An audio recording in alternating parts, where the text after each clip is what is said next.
Assalamualaikum warahmatullahi wabarakatuh. Kembali lagi dengan saya Irfan Lokim yang kali ini akan membahas jurnal singkat terkait bagaimana olahraga dapat mempengaruhi ekonomi dan sosial suatu negara. Ya, kita bahas langsung saja. Menelisik 14 tahun lalu pada musim panas tahun 2010, 16 tahun setelah jatuhnya apartheid, Afrika Selatan menjadi tuan rumah Piala Dunia yang diiringi dengan suara dentuman vuvuzela. Itu adalah transisi yang luar biasa bagi negara yang telah dilarang mengikuti turnamen global oleh FIFA pada tahun 1961. Afrika Selatan berharap bahwa kesempatan untuk menjadi tuan rumah tontonan terbesar di dunia akan menjadi kesempatan untuk melanjutkan transformasi masyarakat dan pembangunan ekonominya. Negara-negara dan kota-kota seringkali termotivasi untuk menyelenggarakan acara-acara olahraga besar dengan harapan dapat menampilkan negara atau kota tersebut sebagai tujuan wisata, menciptakan mitra dagang baru, meningkatkan pariwisata, menciptakan lapangan kerja dan peluang bisnis, serta pembaruan kota termasuk infrastruktur perumahan dan olahraga. Afrika Selatan menambahkan tujuan-tujuan ini dengan persatuan nasional, patriotisme, nasionalisme, dan penyatuan Afrika Selatan kulit putih dan hitam di sekitar tujuan bersama untuk mempersembahkan pertandingan dan mendukung bafana-bafana tim sepak bola nasional Afrika Selatan. Bahkan lebih dari sekedar peluang Afrika Selatan, Piala Dunia 2010 dipandang sebagai prestasi Afrika melampaui batasan-batasan negaranya. Presiden Afrika Selatan kala itu, Thabo Mbeki, berpikir bahwa Piala Dunia tersebut akan mengirim gelombang-gelombang kepercayaan dari Cape ke Kairo, yang memungkinkan para sejarawan untuk mengenang momen ketika Afrika berdiri tegak dan dengan tegas membalikan keadaan kemiskinan dan konflik selama berabad-abad. Oke, mari kita bahas dampak ekonomi yang timbul akibat pagelaran Piala Dunia tahun 2010 di Afrika Selatan. Dampak ekonomi dari penyelenggaraan acara olahraga berskala besar selalu menjadi isu kontroversial. Apakah uang harus dibelanjakan? Apakah keuntungannya akan cukup besar? Biaya peluang dari pengeluaran terkait Piala Dunia dan distribusi manfaat sosial. Meskipun total manfaat bagi Afrika Selatan dari penyelenggaraan Piala Dunia melampaui fokus sempit biaya dan keuntungan ekonomi, dalam hal ini saja Piala Dunia bukanlah sebuah kegagalan.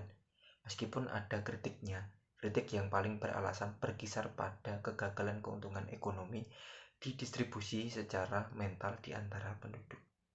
Dari total biaya yang dianggarkan oleh pemerintah, Afrika Selatan secara langsung menghabiskan lebih dari 4 miliar untuk menjadi tuan rumah Piala Dunia dan miliaran dolar lagi untuk perbaikan infrastruktur di kota-kota tuan rumah.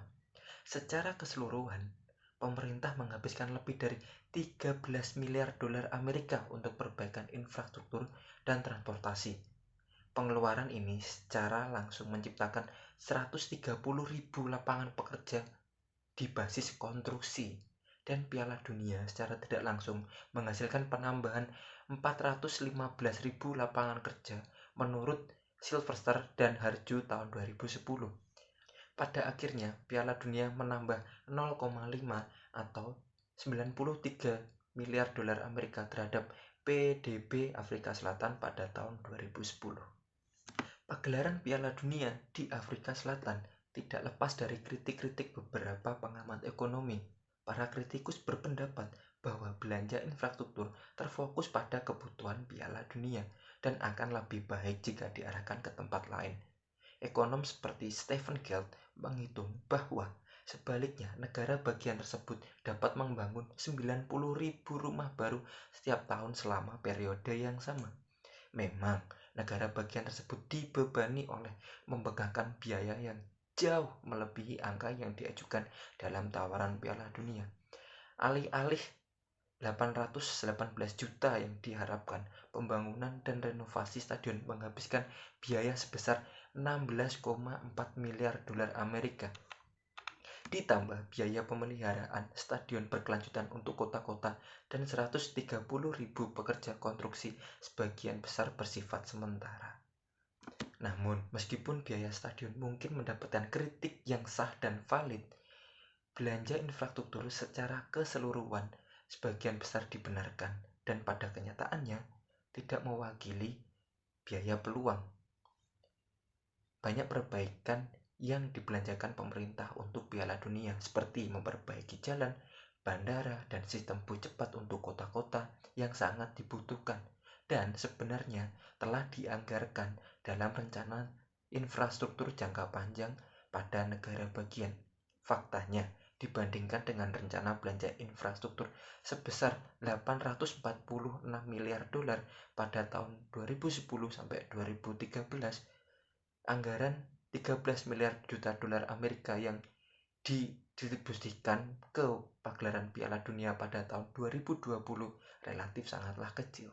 Selain dampak ekonomi yang muncul akibat pagelaran Piala Dunia tahun 2010 di Afrika Selatan menaruh harapan besar pada kemungkinan bahwa Piala Dunia juga akan mengembalikan transformasi dalam masyarakat. Sepak bola sebagai tradisi di Afrika Selatan memiliki asal-usul yang dipertanyakan.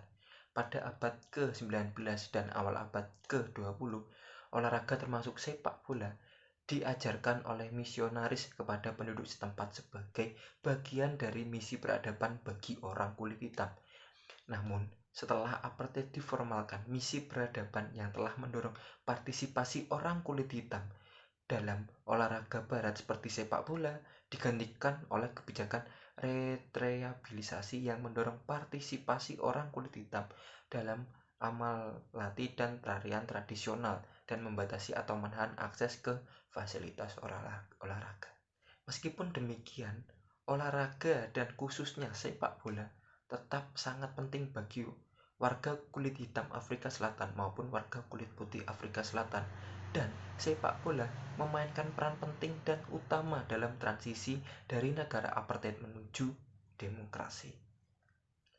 Mandela dan Pemerintah Persatuan Nasional beralih ke olahraga untuk membangun rasa Afrika Selatan yang baru dan inklusif di negara yang terobsesi dengan olahraga dengan 11 bahasa nasional dan pepercayaan ras dan ekonomi yang dalam. Untuk tujuan ini, pertandingan sepak bola digelar sebagai bagian dari upacara pelantikan resmi Nelson Mandela. Dan tak lama kemudian Afrika Selatan mendapat pratinjau tentang apa yang mungkin terjadi di Piala Dunia. Ketika tim Afrika Selatan memenangkan Piala Afrika mengalahkan Tunisia, baik penggemar kulit hitam maupun kulit putih berkumpul di jalan untuk merayakan dengan nasionalisme sportif yang damai. Artinya, mereka menginginkan nasionalisme bukan sebagai sebuah gerakan yang seringkali diekspresikan melalui xenofobia dan pengucilan, tetapi sebagai bagian dari kehidupan sehari-hari sebagaimana adanya di banyak negara bangsa yang lebih tua. Penggunaan olahraga sebagai cara untuk menciptakan persatuan bukanlah konsep baru. Olahraga menciptakan komunitas dan rasa identitas, dan dengan demikian dapat bertindak untuk memfasilitasi penyembuhan, mendukung tim yang sama, merayakan kemenangan yang sama, meratapi kekalahan yang sama, menyatukan orang-orang seperti perang yang menghasilkan efek berkumpul di sekitar bendera di dalam suatu negara.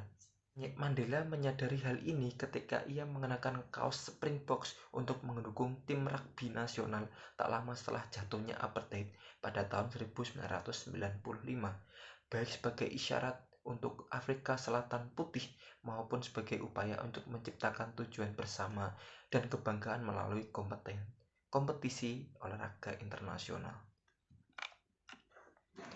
Kesimpulan dari hal ini yaitu Piala Dunia sebagian besar berhasil menciptakan perasaan-perasaan ini dan meningkatkan kohesi sosial. Meskipun demikian, hal ini dirusak karena meskipun berhasil menyatukan orang-orang, sebagian besar bagian Afrika Selatan yang sering terlupakan sekali lagi terabaikan. Tidak ada satupun acara yang dapat menjadi obat mujarab untuk semua masalah pembangunan Afrika Selatan. Namun, tetap merupakan rasa malu yang abadi bahwa janji dan kesempatan yang dihadirkan oleh piala tersebut diredam oleh pengusiran paksa dan pembatasan akses, baik bagi para penggemar yang bersemangat maupun penduduk setempat yang giat. Demikian penjelasan singkat terkait dampak yang dihasilkan dari pagelaran Piala Dunia tahun 2010 di Afrika Selatan. Mungkin dari teman-teman bisa menyampaikan komen terkait hal tersebut di kolom komentar dan kita bisa berdiskusi singkat di forum tersebut. Ya, sebatas itu saja jurnal singkat terkait pembahasan pagelaran Piala Dunia di Afrika Selatan. Jangan lupa like, share, dan komen. Tunggu info jurnal lain lebih lanjut. Bye-bye.